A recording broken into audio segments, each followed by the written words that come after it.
जब जब दुनिया में जुर्म होता है, कत्ल होता है, खून होता है, जो रात के साये में पलता है, दिन के उजाले में चलता है, तब शुरू होती है तहकीकात। हम यहाँ तहकीकात करने आए हैं।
सैम साहब, मैंने आपको फोन किया था। जी हाँ, कैसे याद किया धनराज जी? हमारी बेटी अगवा हो गई है सैम साहब। ये कब और कैसे हुआ? पता नहीं, वो तो अच्छी वाली नीचे बिल्डिंग में खेलने गई थी। पता नहीं क्या हुआ, शाम को वापस ही नहीं आई। तो हम लोग एकदम परेशान हो गए, सब तरफ ढूंढा लेकिन वो नहीं आई। बाद में अपने नौकर रमेश को भी भेजा देखने के लिए, लेकिन उसको भी नहीं मिली सैम साहब। हम लोग एकदम परेशान हो गए, सब तरफ ढूंढा लेकिन वो कहीं नहीं मिली। उसके बाद एक फोन आया सैम साहब, उन्होंने 10 लाख रुपए रैंसम मांगे। हम उन्हें रैंसम दे देंगे सैम साहब। हमारी बच्ची को बचा लीजिए, हमारी बच्ची को बचा लीजिए। हाँ हाँ, इत्मीनान रखिए। सैम साहब देखिए क्या अनर्थ हो गया। आपको बच्ची को ढूंढ निकालना होगा। मिस्टर रवि कौशल, आप यहाँ भी?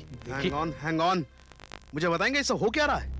मिस्टर रवि कौशल, जहाँ भी कत्ल होता है, जहाँ भी चोरी होती है, जहाँ भी किडनैपिंग होती है, आप वहाँ पहले से पहुंच जाते हैं, क्यों? आपके कहने का मतलब क्या है? You know it very well, mister Ravi Kaushal. मेरा कहने का मतलब है कि इन सब के पीछे आप ही का हाथ तो नहीं है, इस किडनैपिंग के पीछे भी। इस किडनैपिंग के पीछे? जी हाँ। आपका कहने का मतलब है कि मैं अपनी बहन की बेटी, अपनी भांजी को किडनैप करूंगा? Sorry, relax please. नो, ये फोन मैं उठाऊंगा। धनराज, 10 लाख रुपए लेकर मड आइलैंड में शाम के 4:30 बजे पहुंच जाओ, वरना बच्ची को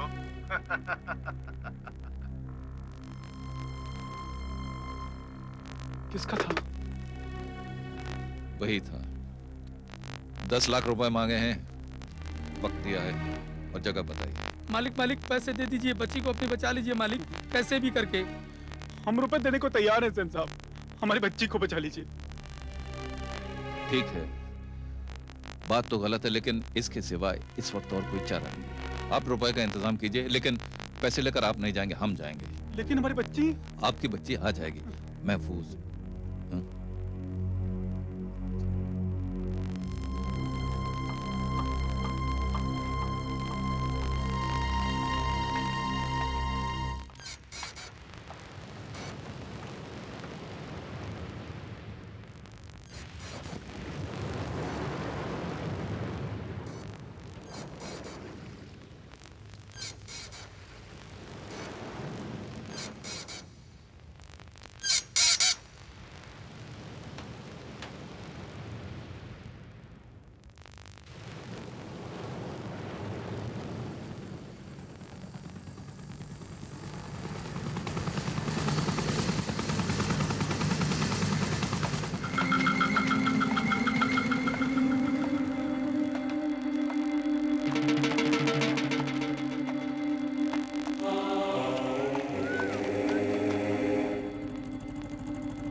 सुनीता बेटी, हम तुम्हें ले आए हैं।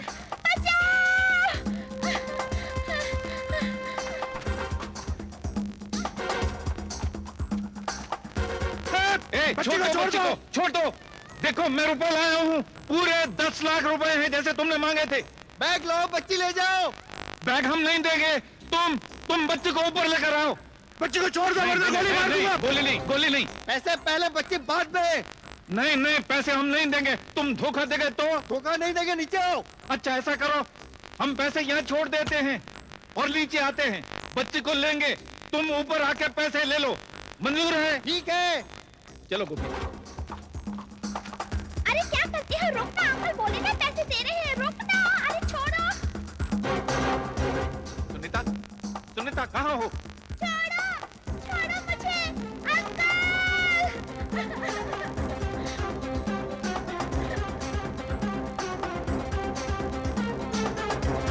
ये लोग कहाँ चले गए? सुनीता! अंकल मुझे बचाइए। छोड़ो। बच्चे को ऊपर क्यों ले गए? इसे हमें दो। बच्चे चाहिए तुम्हें? क्या कर रहे हो? ये लो सुनीता।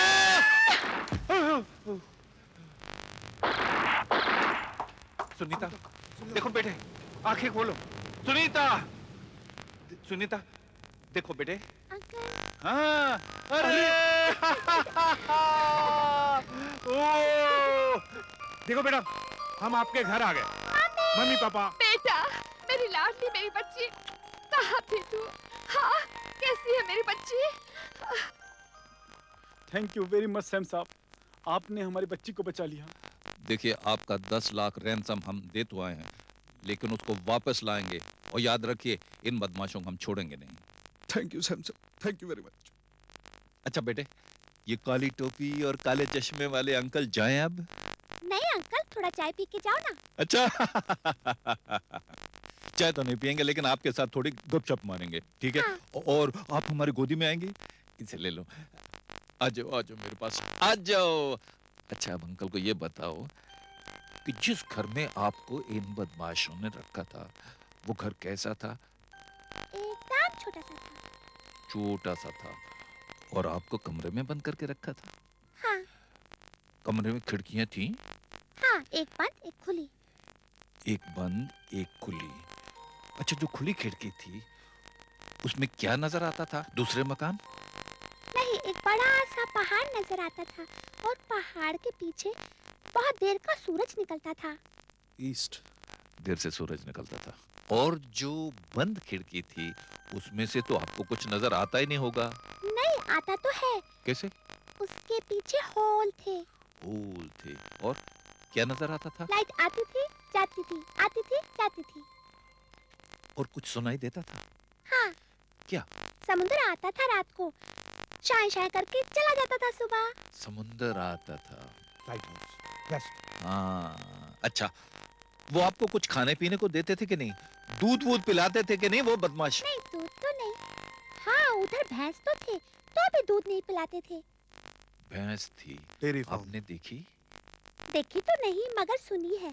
पता वो कैसे चिल्लाती है? कैसे चिल्लाती है? भै भै करके चिल्लाती है। भौं भौं। तो तबेले होंगे वहाँ। बहुत प्यारी बच्ची। अच्छा बेटे हम जाएं? Bye bye uncle. Bye bye. आप अपनी मम्मी के पास जाएंगे कि पापा के पास? मम्मी के पास। ये लीजिए। ईस्ट में पहाड़, वेस्ट में समुंदर, लाइट हाउस, कोई वीरान सा घर होना चाहिए किसी तबेले के पास। मड आइलैंड चलो।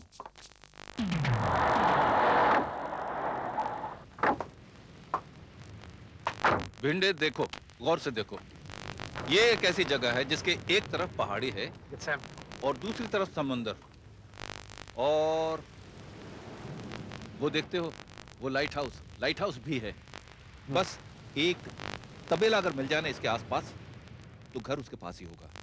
चलो ढूंढते हैं। चलिए।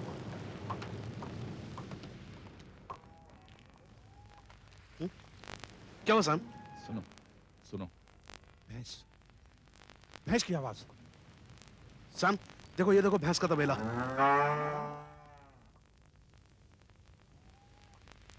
भिंडे, इसके पास तो सिर्फ यही एक बंगला है। हाँ सैम, और तो कोई नजर नहीं आता। Let's go.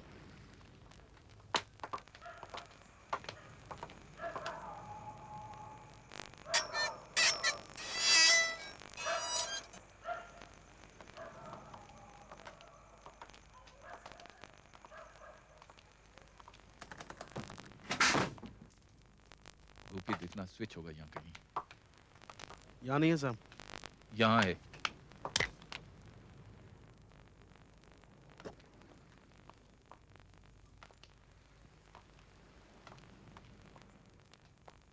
बेडरूम लगता है।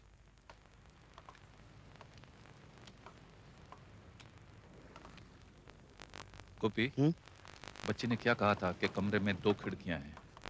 एक खुली खिड़की में से क्या नजर आता था? पहाड़। पहाड़। बंद खिड़की, उसमें से लाइट आती थी, जाती थी, आती थी, जाती थी, और समंदर आता था, शां शां करके चला जाता था। सुनो, यस, यही वो कमरा है जहां वो कैद थी। बाकी चेक करते हैं, चल के चलो।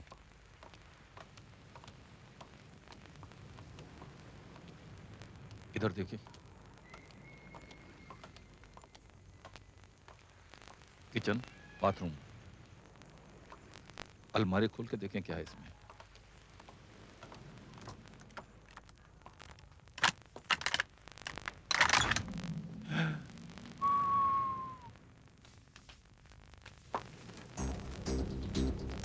ये वो बैग नहीं जिसमें 10 लाख रुपए लेकर हम आए थे बच्चे को बचाने? वही है।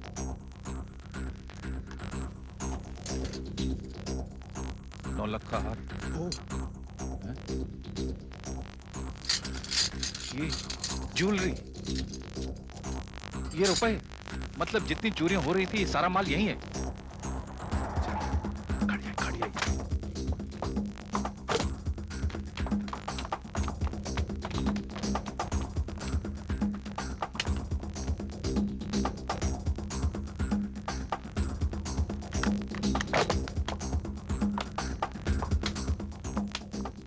क्या बात, आप तो मुझे 9 लाख हार बेचने वाले थे। कोई अंदर है शायद। हाँ, कोई अंदर है। And you are under arrest. कौन? Police, you are under arrest.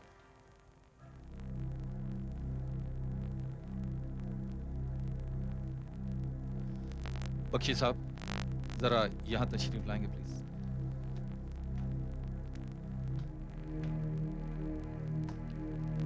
आपकी पत्नी चली गई, इस कमी को तो कोई पूरा नहीं कर सकता। फिर भी जरा इसे पहचानिए। ये टिएरा आपकी पत्नी का था? जी जी हाँ, रीना का था। ये जेवर? जी हाँ, उसी के हैं। यानी उस गुंडे ने। ठहरिए, कार्रवाई पूरी हो जाने दीजिए। अपने जेवर संभाल लीजिए प्लीज, और जरा अपनी जगह पर चले जाइए प्लीज। Yes, that's right.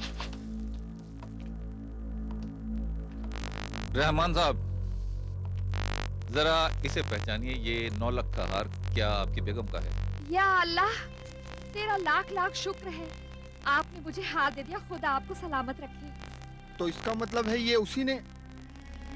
थोड़ी देर इत्मीनान रखिए। मिसेस लालचंद, आपने कहा था कि आपके 2 लाख रुपए चोरी हो गए, जो कि आप समझती थी कि आपके देवर ने चुराए हैं। ये पैसे, ये 2 लाख रुपए हैं, इसे आप संभाल लीजिए। लेकिन नहीं, थोड़ी देर में। ठीक। धनराज जी, यही वो बैग है जिसमें 10 लाख रुपए लेकर गए थे इस छोटी सी बच्ची को बचाने के लिए। हाँ, तो इसका मतलब किडनैपर पकड़ा गया? समझिए, पकड़ा ही गया। लेकिन सैम साहब, दीदी की बेटी का किडनैपर है कौन? अच्छा सवाल है, और मुझे खुशी है कि यह सवाल आपने पूछा। थोड़ा सा रास्ता देंगे? छोड़ दो इसे। पहचानिए इसे, मिस्टर संदीप, चोर, उच्चक्का, बदमाश, खूनी और किडनैपर। संदीप, तू? और आपका मैनेजर। तूने मेरी दीदी की बेटी को भी? No violence in the police station please. Absolutely no violence. नहीं सैम साहब, ये मेरी बीवी का कातिल कैसे हो सकता है? मेरी बीवी का कातिल तो ये है। ठहर जाइए, मेरी बात सुनिए। आप गलत सोच रहे हैं, मेरे साथ आइए। बिल्कुल गलत सोच रहे हैं। आप याद कीजिए कि सबसे पहले आपको शक किसने दिलाया था उस गुंडे पर? एक गुंडा मेम साहब के पीछे पड़ा हुआ है। क्या? आज तो उसने मेम साहब पे हाथ डाल दिया। तो ये याद आया, सबसे पहले शक इसने डाला था, रामू ने, आपके नौकर ने। और आप याद कीजिए रहमान साहब, उस बनिए पर शक आपके दिल में किसने डाला? साहब, इससे सावधान रहिएगा। क्या मतलब? मतलब इसका सामान सामने वाले पड़ोसी सूद साहब के यहाँ भी जाता है, और कुछ दिन पहले उनके घर में गहने चोरी हो गए। क्या? जुम्मन ने। और आप याद कीजिए मिसेस लालचंद, आपको और आपके पति को सबसे पहले आपके देवर के खिलाफ भड़काने वाला कौन था? साहब, कल जब आप घर पर नहीं थे तब छोटे साहब ने वो पैसे निकाले। ये गोविंद। और आप याद कीजिए धनराज जी, आपको कौन डरा रहा था बार बार ये कहकर कि किडनैपर को पैसा दे दीजिए वरना वो आपकी बेटी को मार देंगे? आपका ये नौकर। अब आप सब लोग याद कीजिए कि इन नौकरों को आपके घरों में किसने रखवाया था? संदीप ने। जी हाँ, संदीप ने ही। हाँ, इसी ने। राइट। संदीप, ये आप लोगों के घरों में आ जाता था रवि कौशल के जरिए। आप तो जानते हैं कि इस शहर में नौकरों की कितनी कमी है। ये मददगार बनकर आपके घरों में आ जाता था और नौकर रखवा कर चला जाता था। नौकरी दिलवाने से पहले ये नौकरों को ट्रेनिंग देता था कि कैसे अपने मालिकों का भरोसा जीता जा सके और कैसे चोरी करने से पहले, जुर्म करने से पहले उनके दिमाग में शक किसी और के ऊपर डाला जा सके। यही इस रामू ने आपके साथ किया। आपका शक उस गुंडे पर डाल दिया और आप चल दिए उस गुंडे से झगड़ा करने के लिए, और अगले ही दिन इसने। रामू, ये तू क्या कर रहा है? हमारा वफादार नौकर होकर ऐसी चोरी कर रहा है तू? रामू, रामू, ये क्या कर रहा है तू?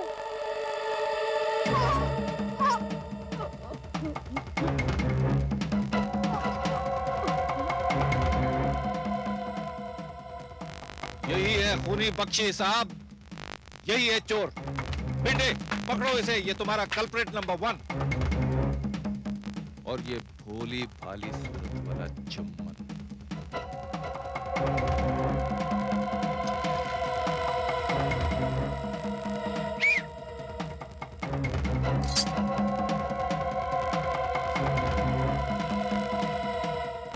भिंडे, ये कल्प्रेट नंबर 2। चल बे, और अब आगे की बारी गोविंद की। गोविंद की चोरी करने की बारी।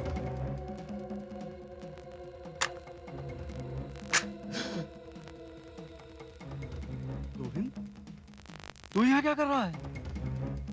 इधर आ, इधर आ। क्या है तेरे हाथ में? दिखा, दिखा।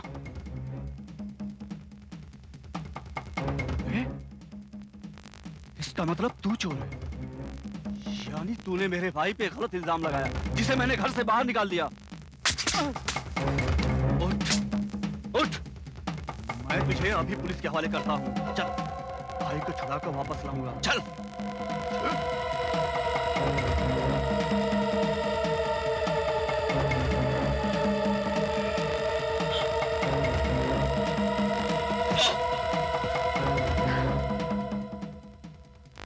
भिंडे, कल्प्रेट 3। और इस छोटी सी बच्ची को किडनैप करवाया था इस रमेश ने। ये लीजिए। ला, मैंने इसे अफीम खिला दी है, 3 घंटे तक सोती रहेगी। अब आप जल्दी से निकल जाइए, मालिक देख लेंगे। पकड़ो इस चौथे कल्प्रेट को। एक जमाना था भिंडे कि आदमी जिसका नमक खाता था जिंदगी भर के लिए उसका हो जाता था। लेकिन देखो इन लोगों को, जिसका नमक खाते हैं उसी के साथ नमक हरामी करते हैं। लेकिन इसमें कसूर आप लोगों का भी है। पुलिस ने जब आपको ये सुविधा दे रखी है कि जब भी आप नया नौकर रखें तो उसकी तस्वीर, उसका आता पता, उसका अगला पिछला थाने में दर्ज करवाएं, ताकि वो आपको वार्न कर सके कि उसका पास्ट क्या है, और वो भी डरे कि अगर कुछ ऐसी वैसी बात करे तो पुलिस उसको पकड़ सकती है। तो क्यों नहीं आप इस फैसिलिटी का फायदा उठाते? सही है। बाकी बात यह है कि हम तो सिर्फ आपको आगाही कर सकते हैं, हमारी बात को मानना न मानना आपके हाथ में।